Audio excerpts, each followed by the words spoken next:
अस्सलाम वालेकुम, कैसे हैं आप सब। उम्मीद करती हूँ सब खैरियत से होंगे। Welcome to cake house. आज की जो मेरी वीडियो है, ये छोटा केक है लेकिन ये हाइट में थोड़ा सा ज़्यादा, क्योंकि इसकी मैं 3 लेयर्स बना रही हूँ। मैंने 5 इंच के पैन में रेडी किया था और ये मेरे ईद के केक्स में से ही एक ऑर्डर था। बस ईद पे मैं इतनी ज़्यादा बिज़ी रही कि मैं वीडियोस अपलोड ही नहीं कर पाई। तो आज फिर मुझे एडिटिंग करके रखी हुई थी, बस अपलोडिंग का टाइम नहीं मिल रहा था, कुछ वॉइस ओवर का टाइम नहीं मिल रहा था। बिज़ी शेड्यूल चल रहा है। और दूसरा ये कि यहाँ पे गैस की बहुत प्रॉब्लम है। गैस जो है ना 2 से 3 टाइम आती है और फिर उसमें खाना भी बनाना होता है, बेकिंग भी करनी होती है, तो फिर टाइम मैनेज करना ना बड़ा डिफ़िकल्ट हो जाता है। तो ये मैंने पहले एक लेयर क्रीम की लगाई, अब सेकंड लेयर लगा रही हूँ। इस पर मैं इसको सॉक किया मैंने और फिर अगेन से लेयर लगाई। ये हाइट वाला केक होगा ये 1 पाउंड में ही, तो लेकिन ये थोड़ा सा हाइट वाला होगा। और ये उनकी डिमांड थी कि मतलब केक, वैसे तो ये वाला केक का जो डिज़ाइन उन्होंने भेजा था ना, वो 2 पाउंड वाले में भेजा था, तो लेकिन उन्होंने कहा कि नहीं, हमें 2 पाउंड में नहीं, हमें 1 पाउंड में ही रेडी कर दें।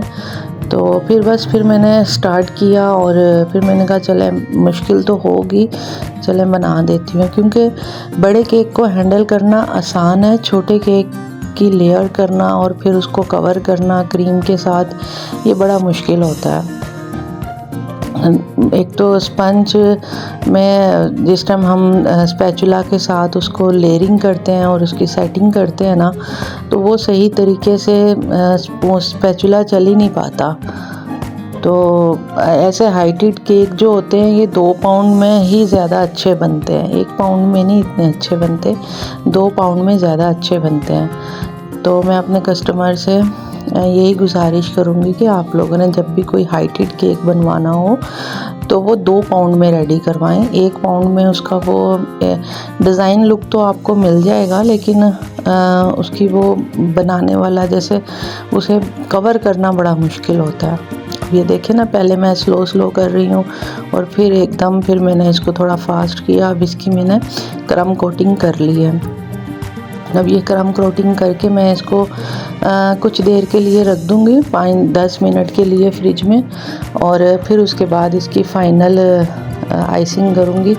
इसके ऊपर असल में जो है ना वो चॉकलेट की ड्रिपिंग करनी थी, तो फिर मुझे इतना नीट करने की ज़रूरत नहीं पड़ी, क्योंकि ऊपर चॉकलेट आ जानी थी। तो बस ये फिर मैंने क्रीम को बस कवर कर दिया था। अब इसको थोड़ी देर के लिए रख दूँगी, नीट करूँगी, फ्रंट टेबल को नीट करूँगी, अपने टेबल को कॉर्नर को नीट किया, और फिर ये मैंने दोबारा से थोड़ी सी क्रीम लगाना शुरू की कि ये जो केक्स के वो नज़र आ रहे हैं ना कल साइडों पे, वो ना नज़र आए। तो बस ये केक मेरी फ्रेंड की बेटी ने ऑर्डर किया था और उसके लिए ही मैं बना रही थी। बड़ी उसने फरमाइश में कहा कि आंटी बस आप बना दें। मैंने तो उसको मना किया था कि इतना ये वाला जो 2-3 स्टेप वाला केक होता है ना, ये 2 पाउंड में ज़्यादा अच्छा बनता है। 1 पाउंड में जो है मैं 2 लेयर्स लगाती हूँ, और इसमें फिर जो है ना क्रीम की सही सेटिंग नहीं हो रही थी। फिर मैंने गर्म पानी करके उसके साथ मैंने थोड़ी सी सेटिंग की। अब जो है ये मेरे पास नोज़ल वाली ड्रिपिंग का मैंने ना वो लेके आई हुई थी चॉकलेट सिरप, तो उसके साथ ही मैंने ड्रिपिंग की है। और फिर उसके बाद इसके दरमियान में भी चॉकलेट थी। ऊपर बस एक कपकेक लगाना था और साइडों पे स्क्वायरल लगाने थे। इस तरह करके बस इस केक की ना डेकोरेशन करनी थी, और ये मुझे काफ़ी एक्सपेंसिव पड़ गया था, लेकिन मैंने उनसे उतने ही चार्ज किए जितने 1 पाउंड के होते हैं। तो लेकिन कोई नहीं, चलो फ्रेंड की बेटी थी, कभी कभी कम कभी ज़्यादा, किसी में ज़्यादा किसी में कम, बिज़नेस में यही होता है। और मेरा तो वैसे भी अभी स्टार्ट का बिज़नेस है, मुझे तो अब इतना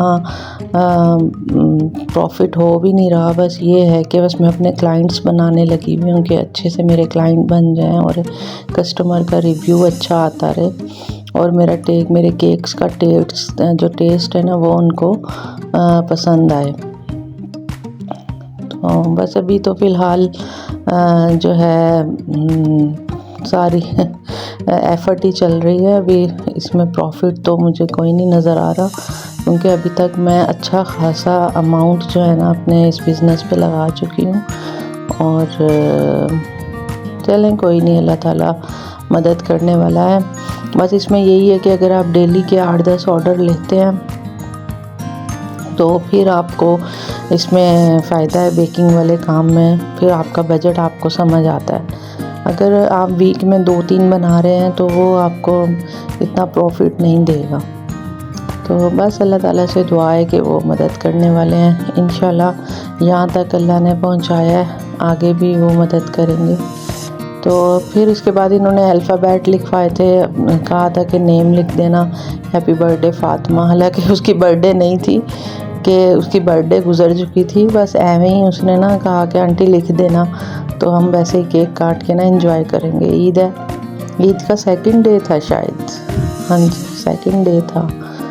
तो वो लेने आ गई थी केक और मैं इसको फिर फाइनल लुक इसका रेडी कर रही थी। नाम लिखने में थोड़ा सा, क्योंकि वो पेस्टिंग वो वाला फाउंटेन से मैंने ना फाउंटेन वाली डो से उसका नाम लिखा था, तो फिर मुझे वो उसमें टाइम लग रहा था। फिर मैंने ना जो चॉकलेट ड्रिपिंग की थी ना ऊपर, तो उसी को थोड़ा सा पाइपिंग बैग में डाल के तो उसी से फिर मैंने ना हैप्पी बर्थडे फ़ातिमा लिख दिया। तो उनको बहुत पसंद आया था, टेस्ट वाइज भी, लुक वाइज भी, और मेरे क्लाइंट्स ने और बाकी केक से इंस्पायर होकर मुझे जब कोई और मैसेज करता है ना तो फिर मुझे ज़्यादा अच्छा लगता है। और बस इसी तरह ही दुआओं में याद रखिएगा और मेरे चैनल को मुझे सपोर्ट करिएगा। मेरा बस ये वाला जो चैनल है ये अभी मैंने नया बनाया है। वैसे मेरा पहले वाला चैनल भी है, कुकिंग वाला चैनल है, उस पर मैं कम वीडियो डालती हूँ, वीक में 1-2 वीडियो डालती हूँ, लेकिन डालती रहती हूँ। और अब मेरी कोशिश है कि मैं उस चैनल को ना ज़्यादा से ज़्यादा टाइम दूँ। असल में कुकिंग का चैनल है, तो कुकिंग का मैंने आपको बताया ना 2 से 3 घंटे लाइट आती है। और ये थी इसकी फ़ाइनल लुक। इस पे मैंने ना गोल्डन के वो छोटे छोटे डस्ट मैं लेके आई हुई थी, तो वो मैंने लगा दिए थे। तो ये थी इसकी फ़ाइनल लुक, बहुत प्यारा लग रहा था। और बस लाइक कमेंट सब्सक्राइब करिएगा जाते जाते। अल्लाह हाफिज़। फिर अगली वीडियो में मैं आपको सारी डिटेल बताऊंगी अपनी डेली रूटीन की। और